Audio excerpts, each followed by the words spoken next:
오늘도 이 새벽에 주님 전에 나와 하나님의 은혜를 사모하는 우리 성도님들을 주님의 이름으로 환영하고 축복합니다. 기도하겠습니다. 하나님 아버지, 바다보다 깊고 넓은 은혜로 우리를 채우시고 인도하시는 주님, 주님의 은혜에 감사와 찬양을 올려드립니다. 더 깊은 주의 은혜의 바다로 나아가게 하여 주옵소서. 우리를 위해 예비하신 더 놀라운 일들을 우리가 믿음으로 보게 하여 주옵소서. 현실에 안주하여 지난날에 경험한 것으로 만족하기보다 더 크신 능력과 주의 나라의 성취와 또한 주께서 장차 행하실 일들을 믿음으로 바라며 간구하게 하옵소서. 주의 전능하심을 믿고 주의 선하심을 신뢰하게 하여 주옵소서. 이제는 죄에 매여 사는 삶을 더욱 깨끗이 버리고 다시 주 안에서 회복된 삶을 살게 하여 주옵소서. 믿음으로 주의 능력을 날마다 맛보게 하시며 그래서 날마다 말씀으로 변화되고 성장되는 복된 날들이 되게 하여 주옵소서. 기도하면 들으시고 응답하실 주님을 믿음으로 날마다 매 순간마다 바라보게 하여 주옵소서.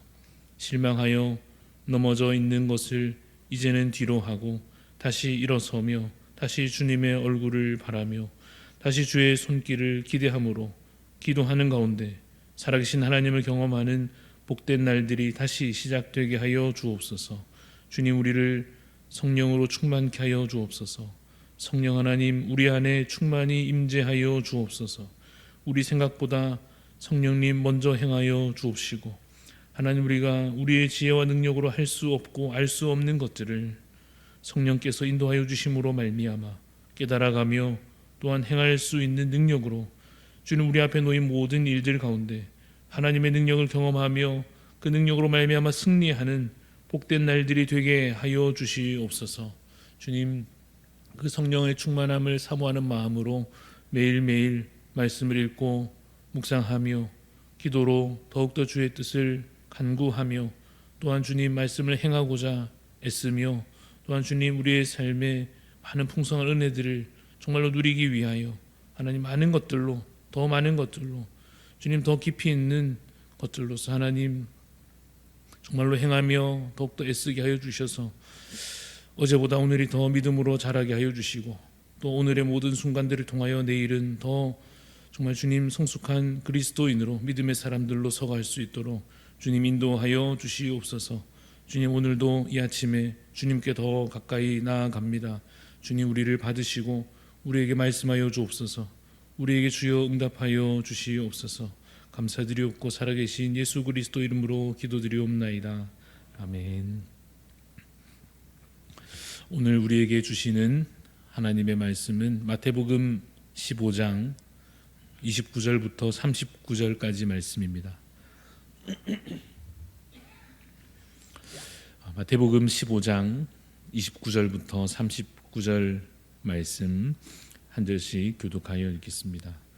예수께서 거기서 떠나사 갈릴리 호숫가에 이르러 산에 올라가 거기 앉으시니 큰 무리가 다리 저는 사람과 장애인과 맹인과 말 못하는 사람과 기타 여럿을 데리고 와서 예수의 발 앞에 앉힘에 고쳐주시니 말 못하는 사람이 말하고 장애인이 온전하게 되고 다리 저는 사람이 걸으며 맹인이 보는 것을 무리가 보고 놀랍게 여겨 이스라엘의 하나님께 영광을 돌리니라.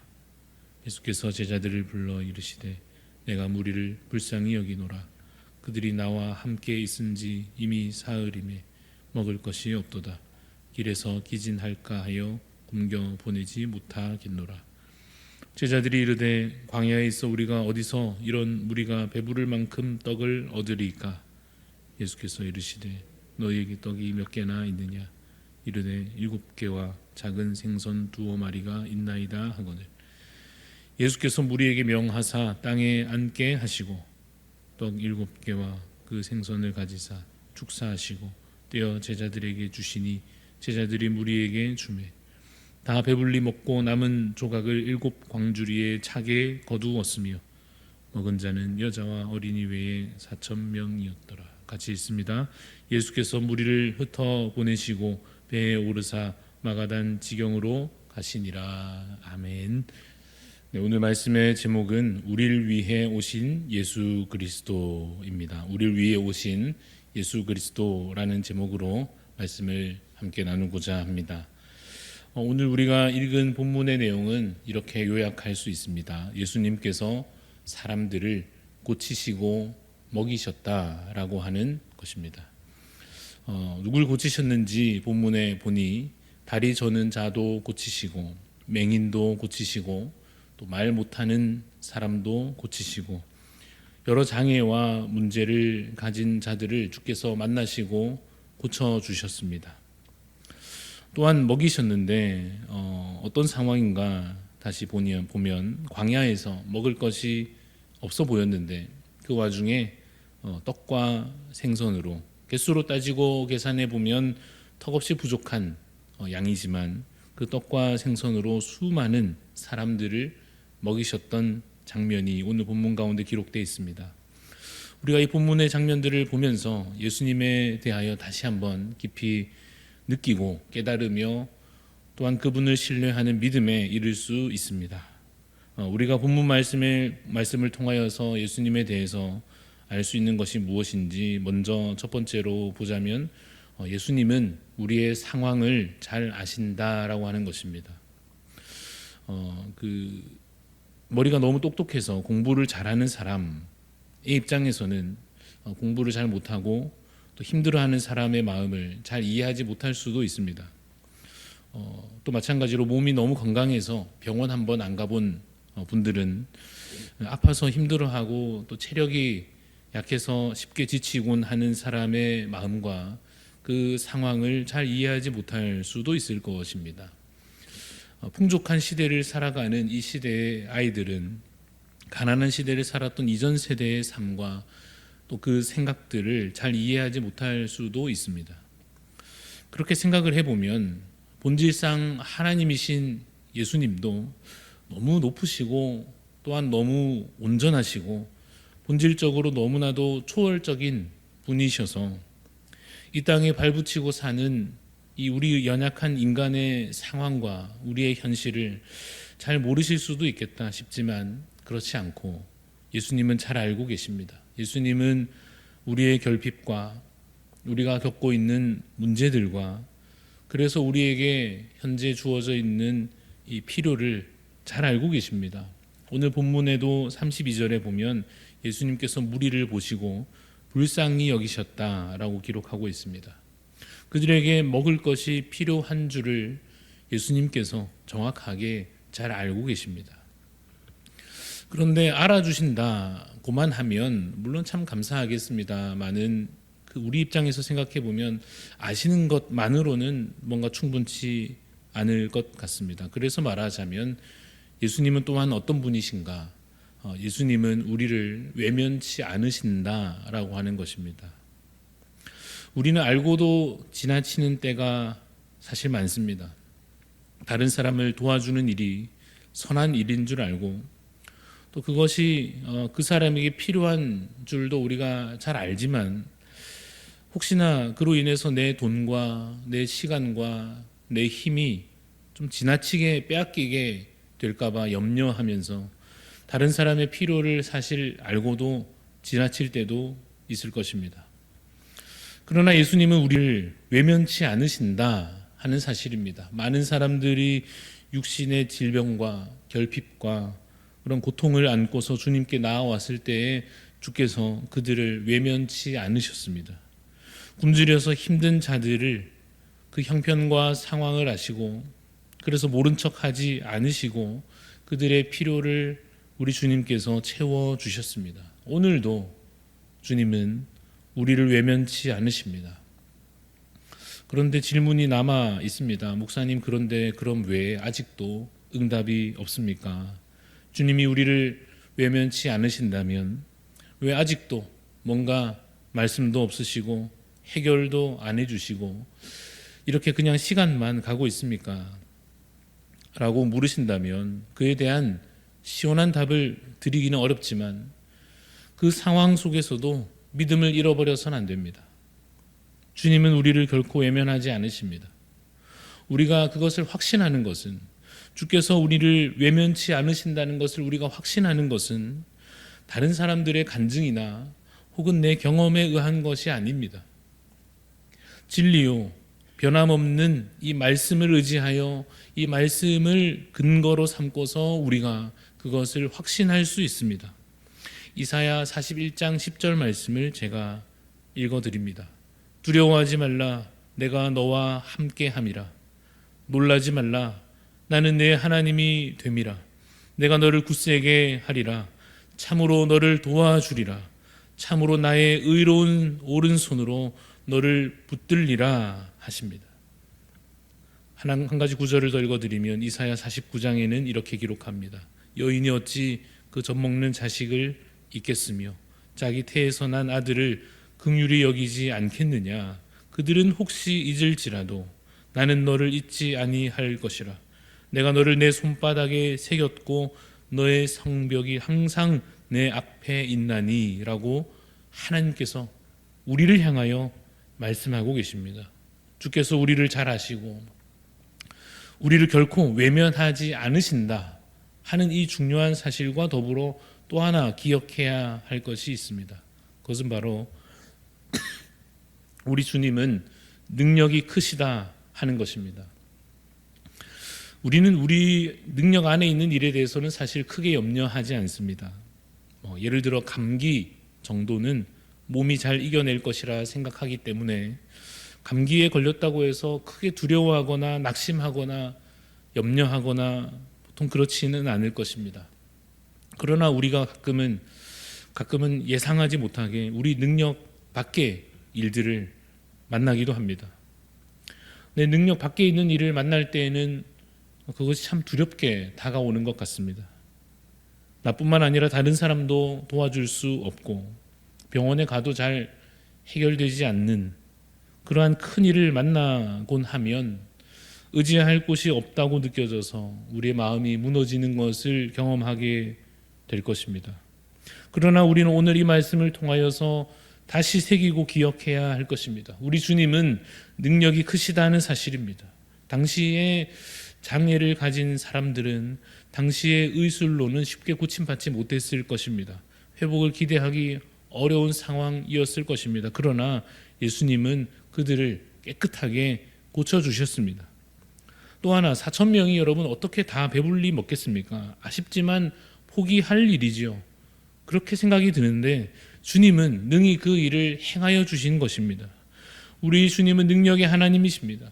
말씀에 기록하고 있는 바와 같이 바다를 주께서 가르시고 광야에 길을 내시고 하늘에서 만나를 내리시고 병든 자를 고치시며 죽은 자를 살리시는 능력의 하나님이신 줄로 믿습니다. 요한계시록 1장 8절에 이렇게 기록합니다. 주 하나님이 이르시되 스스로 자신을 칭하시기를 나는 알파와 오메가라, 이제도 있고 전에도 있었고 장차 올 자요. 그리고 그 다음에 자신을 가리켜 말씀하시기를 전능한 자라고 스스로 칭하여 말씀하십니다. 우리 주님은 능치 못하심이 없으심을 믿으시기를 간절히 소원합니다. 여러분, 이것은 적당한 말의 위로가 아닙니다. 우리 주님은 참으로 전능하시며 모든 것을 능히 행하실 수 있습니다. 그 주님을 신뢰하는 자 되시기를 간절히 소원합니다. 마지막으로 우리 예수님에 대하여 하나 더 덧붙여 말하자면 예수님은 진정한 구원을 우리 가운데 이루어 주십니다. 예수님은 이 땅에 또한 우리 삶 가운데 우리를 위한 구원자로 오셨습니다.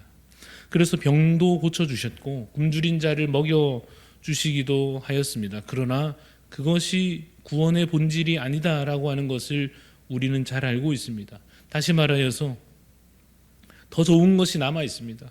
그것은 영원한 삶에 관한 것입니다. 우리 주님은 우리를 구원하여 주셨습니다. 그것은 이미 우리 가운데 일어난 일입니다.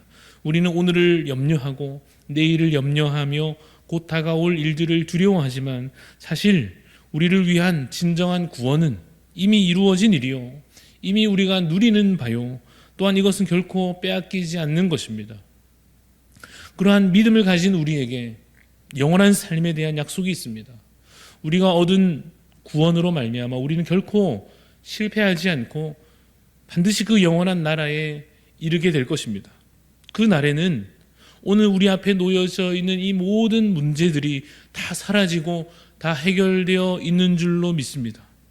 믿음 안에서 우리보다 앞서 세상을 떠나신 우리 지체들과 우리 가족들이 이미 모든 슬픔과 고통을 뒤로하고 이미 주 안에서 영원하고 참된 안식을 누리고 계시는 것처럼 우리는 결국에 주님의 날에 마침내 믿는 자 누구든지 모든 슬픔과 염려가 사라진 그곳에서 평안과 기쁨을 충만하게 누릴 것을 믿습니다. 우리 주님은 오늘도 우리 가운데 찾아와 주십니다. 우리를 잘 알고 계시는 주님께서 우리를 결코 외면하지 않으시고 크신 능력으로 우리를 도와주실 것입니다. 또한 우리 이미 이루어 주신 그 구원을 성실히 주께서 더욱 이루어 가심으로 말미암아 이미 약속하신 대로 우리에게 영원한 천국을 허락하여 주실 것입니다. 사랑하는 성도 여러분, 모든 문제를 주님께 오늘도 가지고 나아가시기 바랍니다. 그리고 주님의 놀라운 능력을 오늘도 그래서 경험하시고 더욱 확실한 믿음에 이르시기를 소원합니다. 그래서 그 믿음으로 매일매일에 이어질 이 귀한 날들을 주님과 동행하는 복된 삶으로 살아가시는 우리 귀한 성도님들 다 되시기를 주님의 이름으로 축원합니다. 기도하겠습니다. 하나님, 우리에게 믿음을 더하여 주시옵소서. 병든 자를 고치시며 굶주린 자를 먹이시며 우리의 삶의 문제에도 하나하나 이미 행하신 일들을 뒤돌아보며 주께서 참으로 살아계신 하나님이심을, 또한 우리 가운데 이미 구원을 이루셨고 앞으로 더욱 이루실 것을 믿음으로 주를 바라보기를 소원합니다. 주님, 기록된 말씀 가운데 이 진리의 말씀 통하여서 우리의 믿음의 확신이 흔들리지 아니하고 더욱 굳건하여지게 하여 주시옵소서. 주께서 우리를 너무나 잘 아시며 우리의 상황을 결코 외면하지 않으시며 주님 그 크신 능력으로 말미암아 하나님 오늘도 우리를 도우시며 우리를 구원하실 줄로 믿습니다. 주님, 우리 가운데 주의 능력을 나타내시옵소서. 주의 전능하심을 우리의 삶 가운데 나타내시옵소서. 주님, 기도하며 간구할 때에 하나님 들으시고 응답하여 주시옵소서. 우리가 기대하는 것보다, 우리가 뜻하는 것보다 더 크신 능력으로, 크신 주의 역사하심으로 주의 뜻을 이루시며 주의 나라를 우리의 삶 가운데 이루어 주옵소서. 그래서 주님, 참으로 우리가 이전에 보지 못하던 것을 더욱 이제 믿음으로 바라보게 하여 주시고 이전에 경험한 은혜보다 더 큰 은혜를 경험하게 하여 주심으로 말미암아 하나님, 우리가 더 큰 믿음으로, 더 깊은 믿음으로, 더 큰 은혜의 바다로 나아갈 때 하나님 기쁨이 더욱 충만케 하여 주시옵소서. 감사드리며 살아계신 예수 그리스도 이름으로 기도드리옵나이다. 아멘. 하늘에 계신 우리 아버지여, 이름이 거룩히 여김을 받으시오며 뜻이 하늘에서 이루어진 것 같이 땅에서도 이루어지이다. 오늘 우리에게 일용할 양식을 주시옵고 우리가 우리에게 죄 지은 자를 사하여 준 것 같이 우리 죄를 사하여 주시옵고 우리를 시험에 들게 하지 마시옵고 다만 악에서 구하시옵소서. 나라와 권세와 영광이 아버지께 영원히 있사옵나이다. 아멘. 오늘 우리 중보하는 마음으로 기도합니다. 베델교회 임사무엘 목사님 위해서 기도할 때에 하나님 나라를 이루어가며 지역 복음화에 힘쓰는 교회 되게 하소서. 목회자의 가정과 모든 성도들의 가정을 보호해 주시고 참 믿음으로 살게 하소서. 재정의 어려움이 해결되게 하소서. 우리 베델교회 임사무엘 목사님 하나님 나라를 이루어가며 정말로 복음화에 힘쓰는 교회 될 수 있도록 또 우리 목사님 가정과 또 성도님들의 가정을 하나님께서 보호하여 주시고 또 교회의 재정의 어려움들 잘 해결될 수 있도록 우리 베델교회를 위해서 우리 목사님 위해서 기도해 주시기 바랍니다. 또한 우리 중보하는 마음으로 암과 여러 가지 질병으로 치료 회복 중에 있는 성도님들 많이 계십니다. 이 시간도 하나님 정말 하나님의 능력의 손으로 강하신 팔로 붙잡아 주시고 회복시켜 주옵소서. 우리 중보하는 마음으로 기도합시다. 또한 나라와 민족을 위해서도 정말 간절한 마음으로 기도해 주시고 마지막으로 우리 3월에 이제 시작되는 여러 사역들 하나님의 능력으로 기도하는 가운데 하나하나 잘 이루어져 갈 수 있도록 해달라고 또 우리 각자의 기도의 소원 가지고 기도하며 나아가시겠습니다.